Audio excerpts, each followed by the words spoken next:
Welcome back. Now, Israel may be counting too much on U.S. friendship.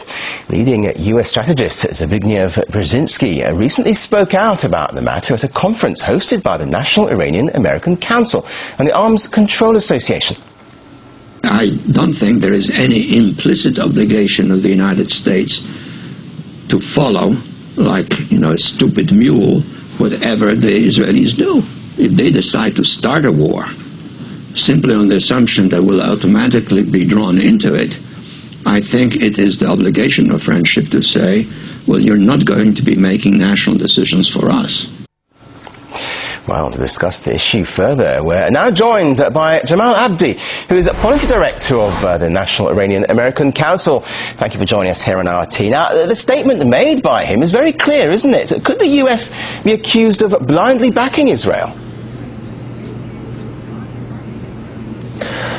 Well, we'll see whether the U.S. blindly backs Israel or follows Bibi Netanyahu into a military conflict with Iran. I think that remains to be seen. But I would say that the sanctions policies that we've seen, the pressure policies, some of the lack of flexibility in being able to negotiate has been driven by the influence of hawkish pro-Israel lobbies in Congress and here in Washington, and that for the U.S. and frankly for Israel, that is not a policy that is beneficial to their interests. But with Barack Obama back in the White House, how much support can Israel count on? Well, I think we just saw an election in which this supposed threat that some of these very hawkish folks like Sheldon Adelson have wielded against people like Obama who have wanted to use diplomacy instead of pressure and the threat of war with regard to Iran. We've seen that threat is a paper tiger. The American people, really, they voted for the candidate who promised to actually use negotiations, for the candidate who spoke out against war. And so now I really think that if I'm Netanyahu, I have to take a step back and wonder, okay, I intervened in this election. I went on, he went on national television channels ahead of the election and basically came out against Obama. And Bibi lost that fight. And so he needs to recalculate.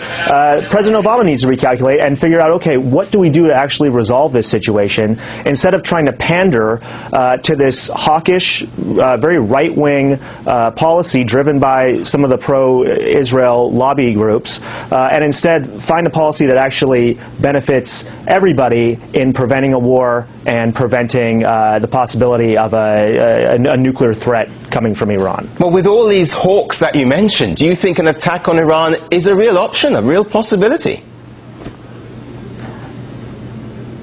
I definitely think it's a real possibility. And the reason is that, at the end of the day, we're faced with either a diplomatic resolution to this standoff, or we see the escalating pressure, the escalating antagonism that cannot survive indefinitely, that eventually is going to reach a tipping point, and whether it's deliberate or it's accidental, we're going to end up in a war.